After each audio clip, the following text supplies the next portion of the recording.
स्वागत है आपका स्टडी अकेडमी विद मुस्कान में। तो आज हम पढ़ेंगे हिस्ट्री 300 CE, सोल इग्नू एनसीवेब एंड 11-12 के लिए इम्पोर्टेंट टॉपिक है। अगर आपके क्लास में टॉपिक है तो ठीक है। तो इसमें हम नव पाषाण काल के बारे में पढ़ेंगे। तो पहले हमने पूरा पाषाण काल और मध्य पाषाण काल के बारे में पढ़ लिया है। तो ये हमारी लास्ट वीडियो है इस इतिहास काल की, मतलब जो हमारी फर्स्ट यूनिट थी प्रागैतिक ऐतिहासिक काल में।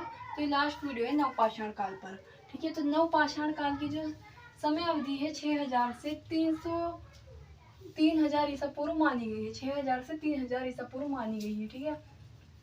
तो नवपाषाण की जो सर्वप्रथम उपयोग इसका किया था, नवपाषाण काल का उपयोग सर्वप्रथम तो जॉन लुबाक ने किया था, ठीक है। किसने किया था? जॉन लुबाक ने।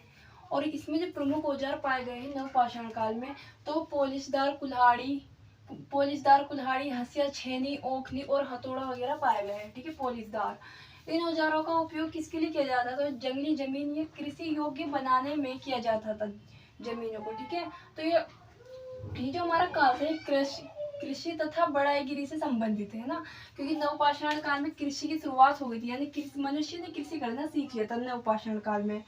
पहले में पूरा पाषाण काल में मनुष्य ने आग की खोज की थी। दूसरे में भले ही उन्होंने जलाना नहीं आता था, उनको आग का उपयोग करना नहीं आता था, लेकिन खोज जो है हमारी पूरा पाषाण काल में हो गई थी। द्वितीय था हमारा मध्य पाषाण काल, तो उसमें मनुष्य ने पशुपालन करना शुरू कर दिया था, ठीक है, जो कि नव पाषाण काल में और भी विकसित हो गया, यानी और भी ज्यादा लोग पशुओं को पालने लगे, ठीक है। अब हमारे नव पाषाण काल की बात करें तो इसमें जो है मनुष्य ने कृषि करना स्टार्ट कर दिया था। तो इसकी विशेषताएं लिखेंगे, विशेषताएं में यही सब लिखेंगे। मृद भांड का आविष्कार इसमें हो गया था, कृषि करना, स्थायी जीवन, यानी जो मनुष्य था वो एक जगह से दूसरी जगह भागा फिरता था खाने पीने के लिए या साधन ढूंढने के लिए। उसने अपना घर या स्थायी जीवन सीख लिया था, स्थायी जीवन, ठीक है। तो लोग तथा लघु तथा आत्मनिर्भर गांवों का विकास होने लगा था, यानी छोटे गांव या आत्मनिर्भर गांव का विकास होने लगा था नवपाषाण काल में। लिंग पर आधारित श्रम विभाजन हो गया था कि महिला ये करेंगे, पुरुष ये करेंगे, इस पर आधारित जो था वो काम का विभाजन हो गया था। तो मैंने बताया जैसे कि आपको नवपाषाण काल में सर्वप्रथम कृषि की शुरुआत हो गई थी। तो कौन कौन सी कृषि की थी मनुष्य ने सर्वप्रथम? तो लोग रागी, कुल्थी, चावल, गेहूं, जौ इत्यादि उगाते थे इस नवपाषाण काल में, ठीक है। तो प्रमुख स्थल की बात करें इसके, तो प्रमुख स्थल इसका जहाँ पे इसकी सर्वप्रथम खोज की गई थी तो पाकिस्तान में एक जगह का नाम है बलूचिस्तान। ये पाकिस्तान में ही है बलूचिस्तान। और इसमें एक जगह है मेहरगढ़, बलूचिस्तान का एक जगह है मेहरगढ़। तो यहाँ पे सन 1974 में, ठीक है, सन 1974 में जीन फ्राइकॉइस जोरिस, ये एक इतिहासकार रहे हैं, ठीक है। इन्होंने इसकी जो मेहरगढ़ है बोलन नदी घाटी के पर स्थित है, बोलन नदी घाटी पर स्थित मेहरगढ़। तो इन्होंने यहाँ पे जो है खुदाई की शुरुआत की थी, किसने? जॉन फ्राकोइस जोरिस ने 1974 में, यानी 1974 में। तो यहाँ से क्या क्या साक्षी मिले हैं देखते हैं हम। बोलन नदी घाटी मेहरगढ़ से क्या क्या साक्षी मिले? तो यहाँ से गेहूं, कपास व पशुओं के साक्षी मिले हैं। और जो कपास है हमारा वो विश्व में सबसे पहले मेहरगढ़ में ही पाया गया था, ठीक है। मतलब इसकी जो खोज हुई थी वो सबसे पहले विश्व में मेहरगढ़ में इसकी खोज हुई थी। और यहाँ पे जो है पालतू भैंस, बर्तन पकने की विशाल भट्टियां मिली है मेहरगढ़ में ही। मालिक के साथ बकरी के दफनाए जाने के साक्षी भी मिले हैं मेहरगढ़ से, ठीक है।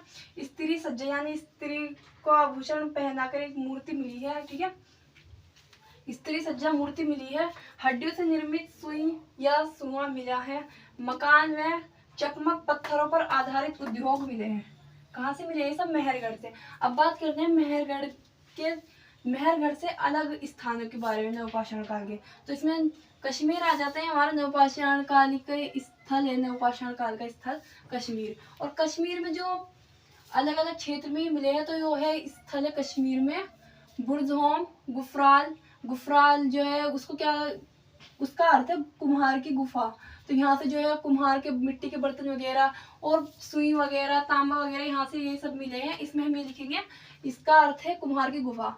पचगोम, बजराल, ये सब यहाँ से कश्मीर के वो है स्थल है।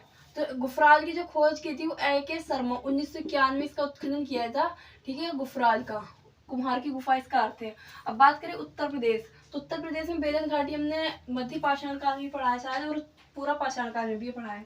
तो बेलन घाटी में कोली ढाबा एक जगह का नाम है। तो यहाँ से धान, चावल, डोरी, चटाई, मृदभाड़ आदि के साक्ष्य मिले हैं बेलन घाटी कोली ढाबा से उत्तर प्रदेश में, ठीक है।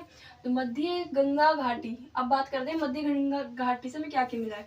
तो मध्य गंगा घाटी जो है बिहार में, चिरांद एक जगह है बिहार में, तो वहाँ से हमें बिहार सारण जिला है, ठीक है, चिरांद। यहाँ से हमें नवपाषाण व ताम्र पाषाण दोनों के से ही संबंधित है। तो ये जो हमारा चिरांद है बिहार सारण जिला, यह नवपाषाण व ताम्र पाषाण दोनों से ही संबंधित जगह है, स्थल है, ठीक है। यहाँ से गेहूं, बस्तियां, मूंग, जौ आदि के साक्ष्य मिले हैं। यानी यहाँ पे जो खेतियां होती थी तो यहाँ पे इन सबके साक्ष्य मिले हैं। अब बात करें पूर्वोत्तर की, तो पूर्वोत्तर भारत से हमें क्या मिला है। 1967 ईस्वी में जॉन लुबाक ने असम की ब्रह्मपुत्र नदी घाटी में नवपाषाण उपकरणों की खोज की थी।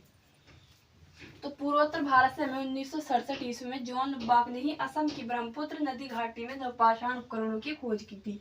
तो यहाँ से हमें मतलब जो हमारी जूम की खेती थी वो भी नवपाषाण काल से ही प्रचलित थी, ठीक है। अब बात करें दक्षिण भारत से, सर्वप्रथम जो है हमें पोलिसदार कुल्हाड़ी 1942 ईस्वी में कर्नाटक के लिंगूसर से मिले हैं। कर्नाटक में एक जगह है लिंगूसर, तो वहां से कुल्हाड़ी पोलिसदार मिली है 1942 में, दक्षिण भारत की बात करेंगे, ठीक है।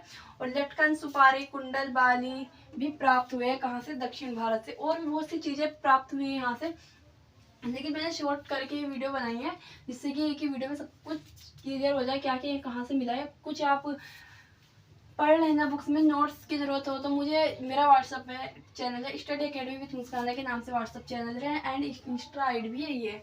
अगर आपको नोट्स चाहिए तो मुझे मैसेज जरूर कर देना, ठीक है। वीडियो को शेयर, लाइक एंड सब्सक्राइब जरूर करना, और मुझे कमेंट्स में जरूर बताना कि आपको नवपाषाण काल की वीडियो कैसी लगी। समझ में आई हो तो कमेंट्स में जरूर बताना, ठीक है, कैसी ये वीडियो थी।